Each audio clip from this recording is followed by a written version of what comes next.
सिंधुदुर्ग जिल्हा न्यायालयाच्या इतिहासात प्रथमच जिल्हा न्यायाधीशांनी जिल्हाधिकारी आणि पोलीस अधीक्षक यांचा सन्मान केला। त्याला कारणही तसंच घडलं।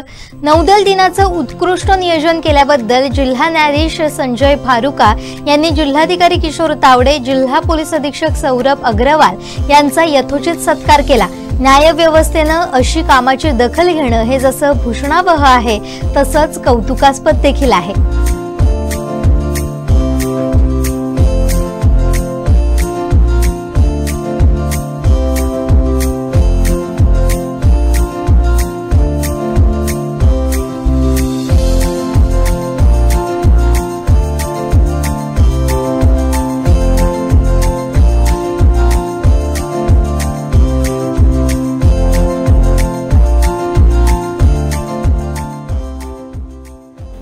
सिंधुदुर्ग जिल्हा न्यायालयाच्या इतिहासात एक अशी घटना घडलेली आहे की या जिल्ह्यामध्ये झालेल्या एका कार्यक्रमाचं कौतुक चक्क जिल्हा न्यायाधीशांनी केलेलं आहे। या कौतुकाचे जे शिलेदार आहेत ते आहेत या जिल्ह्याचे जिल्हाधिकारी किशोर तावडे साहेब आणि या जिल्ह्याचे पोलीस अधीक्षक सौरभ कुमार अग्रवाल साहेब आपल्यासोबत आहेत। आता तावडे साहेब, मी तावडे साहेबांनाच विचारू इच्छिते की सर्वात पहिल्यांदा अभिनंदन, एवढा सुंदर मोठा कार्यक्रम आपल्या जिल्ह्यामध्ये झाला आणि त्या सगळ्या कार्यक्रमाचं जे काही श्रेय आहे किंवा श्रेय म्हणण्यापेक्षा उत्तमरित्या तो जो कार्यक्रम घेतला गेला किंवा केला गेला त्याचं सगळ्याचं एक टीमवर्कचं एक द्योतक आहे। कसं काय वाटतंय आज जिल्हा न्यायाधीशांच्या हस्ते देखील तुमचा सत्कार झालेला आहे?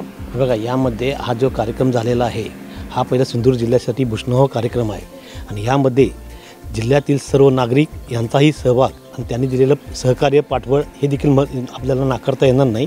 त्या अनुषंगाने जिल्ह्यातील सर्व शासकीय विभागाचे माझे अधिकारी, सर्व अधिकारी म्हणजे असं एकही विभाग नाही की कोणी विभागात काम केलं नाही असं नाही, सर्व विभाग आणि जिल्हा पातळीवर पोलीस अधीक्षक असतील सौरभ अग्रवालजी किंवा CO असतील, हे एक आमची टीमवर्क होती आणि त्या टीमवर्कमध्ये हा कार्यक्रम आम्ही चांगल्या पद्धतीने पार पाडू शकलो आणि ह्याचं श्रेय द्यायचं असेल तर सर्व अधिकाऱ्यांना मी देईन आणि त्याचबरोबर जिल्ह्यातील जनतेला देईन। निश्चितच माझ्याबरोबर आपल्याबरोबर आहेत SP साहेब। साहेब, तुमचा तर नौदलाने सन्मान केलेला आहे, तुम्हाला पदक देऊन देखील सन्मान केलेला आहे। एक फार मोठा कार्यक्रम, एक अत्यंत प्रेस्टिजियस असा कार्यक्रम तुम्ही कव्हर केलेला आहे, तो हँडल केलेला आहे आणि त्याची यशस्वीता आपण सगळेजण बघतोय। कसं काय वाटतंय या कार्यक्रमाच्या विषयी? या कार्यक्रमाची सफलता मागे आमचे सर्व डिस्ट्रिक्ट ॲडमिनिस्ट्रेशनचे पदाधिकारी, माननीय कलेक्टर महोदय, इतर PWD विभाग, MMB विभाग, फिशरीज विभाग तसेच आमचे पोलीस विभागाचे अधिकारी अंमलदार यांनी घेतलेली मेहनत त्यांना याचा श्रेय जातो। नेव्हीकडून मला जो पदक मिळालेला आहे त्याचा श्रेय मी माझे पोलीस अधिकारी आणि पोलीस बांधव यांना देतो। तसेच न्यायव्यवस्थेने दखल घेतली याचा मी न्यायव्यवस्थेला खूप खूप धन्यवाद करतो। थँक्यू। धन्यवाद। आपण जर बघितलं सिंधुदुर्ग जिल्ह्याचं आणि सिंधुदुर्ग किल्ल्याचं ऐतिहासिकत्व हे तर आहेच, परंतु त्याला चार चांद लावले नौदलाच्या कार्यक्रमामुळे। आणि आज न्यायव्यवस्था की जी या सगळ्यापासून अलूफ असते, कुठेतरी आपण थोडंसं त्यांना कुठे बाहेर येता येत नाही, परंतु या सगळ्या चौकटीच्या बाहेर जाऊन त्यांनी या दोन्ही अधिकाऱ्यांच्या पाठीवरती कौतुकाची थाप मारलेली आहे आणि हा अत्यंत हलका फुलका अत्यंत सुंदर असा सोहळा आपण इथे बघतोय। सिंधुदुर्ग जिल्ह्याचं वैशिष्ट्य यापेक्षा वेगळं काय ते असणार आहे?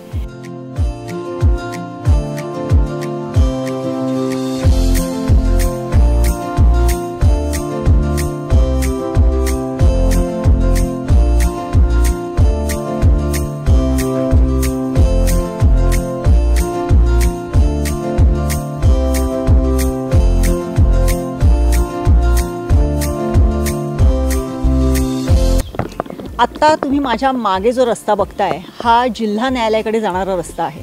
आत्ता हा रस्ता खूप सुंदर असा दिसतोय, परंतु गेली कित्येक वर्ष ह्या रस्त्याची अवस्था जी होती ती अक्षरशः अत्यंत बेकार अशी होती।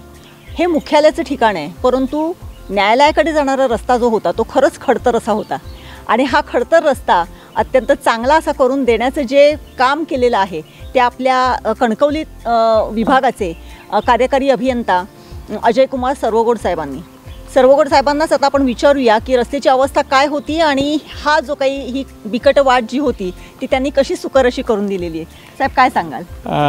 लोक असं म्हणतात की कोर्टाची पायरी चढू नये कारण कोर्टाचा मार्ग हा खडतर असतो आणि गेल्या वर्षी मी ज्यावेळी इथं हजर झालो त्यावेळी खरोखर हा रस्ता अत्यंत खडकर होता।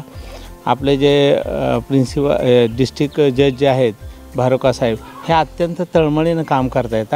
म्हणजे मी पहिल्यांदा पाहतोय की एवढ्या मोठ्या पदावरची व्यक्ती की कोर्टासाठी म्हणा की कोर्टाच्या इन्फ्रास्ट्रक्चरसाठी खूप आत्मीयतेनं ते, म्हणजे कलेक्टर असू द्या, मी असू द्या किंवा आमचे बांधकाम विभागाचे लोक असू द्या, त्यांना ते सातत्यानं फोन करतात आणि अतिशय आदराने काम सांगतात. म्हणजे एवढ्या वरिष्ठ पदावर असूनसुद्धा त्या पदाची तमा न बाळगता आमच्यासारख्या लोकांना अगदी विनंती करतात. म्हणजे मला ते आम्हाला भावतं ते. मग खरं म्हणजे ते आणि कलेक्टर साहेब यांच्यामुळे हा खडतर रस्ता जो आहे तो हा सुखकर झाला असं या निमित्तानं मी सांगेन. माझ्याबरोबर आहेत वाडीकर साहेब. वाडीकर साहेब, तुम्ही खूप साक्षीदार आहात या रस्त्याचे. तुम्ही आता जवळजवळ आता 30-35 वर्षांची तुमची 33 वर्षांची न्यायालयीन सर्व्हिस झालेली आहे. काय सांगाल या संपूर्ण एकूण न्यायालयीन कामकाजाच्या इतिहासात आजचा जो काही प्रसंग आहे की न्यायाधीशांनी जिल्हाधिकारी आणि SP साहेबांचं कौतुक केलेलं आहे आणि हा जो रस्ता की जो कित्येक वर्ष फार खराब अवस्थेमध्ये होता तो झालेला आहे, काय सांगाल या संदर्भात? आपलं कोर्टाचं उद्घाटन 97 सालात झालं. 97 सालानंतर हा रस्ता कधीच झालेला नव्हता आणि तो रस्ता व्हावा म्हणून बरेच प्रयत्न केलेले. पत्रव्यवहार खूप व्हायचे पण त्याच्याकडे दुर्लक्ष केला जायचा. पण सर्वेगौड साहेब आल्यानंतर आमच्या प्रमुख जिल्हा न्यायाधीश भारुका साहेबांनी तर त्यांना इन्फ्रास्ट्रक्चरमध्ये साहेब म्हणाल्याप्रमाणे इन्फ्रास्ट्रक्चरमध्ये खूप त्यांना रुची आहे.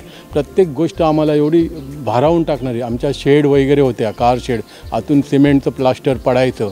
हा रस्ता तर कधीच झाला नव्हता. आम्हाला वाटलं पण नव्हतं हा रस्ता एवढ्या कमी अल्पावधीत झाला की हा माझ्यामध्ये साहेबांनी सांगितलं आणि 1 महिन्यामध्ये रस्ता झाला. हे आम्हाला खूप कौतुकाची गोष्ट आहे. इन्फ्रास्ट्रक्चरच्या बाबतीत म्हणायला तर कोर्टाच्या आमच्या आता बिल्डिंगमध्ये जे प्रॉब्लेम लिकेज वगैरे होते ज्याच्यामुळे आपलं फायलिंग वगैरेला त्रास होऊ शकतो, जे महत्त्वाचं रेकॉर्ड असतं, हे सगळं रेकॉर्ड आता आपल्याकडून सुरक्षित करण्यासाठी जे प्रयत्न होते किंवा आपल्याला सोलर पॉवरच्या वगैरे ऊर्जा होते ज्याच्यामुळे आपल्याला कन्झम्पशन वाटतं इलेक्ट्रिकबाबत आणि ह्या सगळ्या बारीक गोष्टींकडे त्यांनी लक्ष देऊन ह्या सगळ्या गोष्टी करून घेतल्या. त्यामुळे आम्ही पण कर्मचारी एवढे प्रसन्न आहोत आणि त्याला साथ मिळाली ती कलेक्टर साहेबांच्या आणि सर्वेगौड साहेब, सावंतवाडीचे केनी साहेब. प्रत्येक गोष्ट सांगितल्यानंतर ते भारावून म्हणजे एवढ्या गोष्टी फास्ट करतात की त्याला आम्हाला या पटतसुद्धा नाही एवढी फास्ट गोष्ट झाली म्हणून. कॅमेरामन साहिल बागवेसह देवयानी वरसकर, सिंधुदुर्ग नगरी. आमचे दिवसभरातले सर्व अपडेट्स, ताज्या घडामोडी आणि थेट लाईव्ह पाहण्यासाठी सबस्क्राईब करा, लाईक करा कोकणचं नंबर 1 महा चॅनल कोकण 7 लाईव्हचं YouTube चॅनल.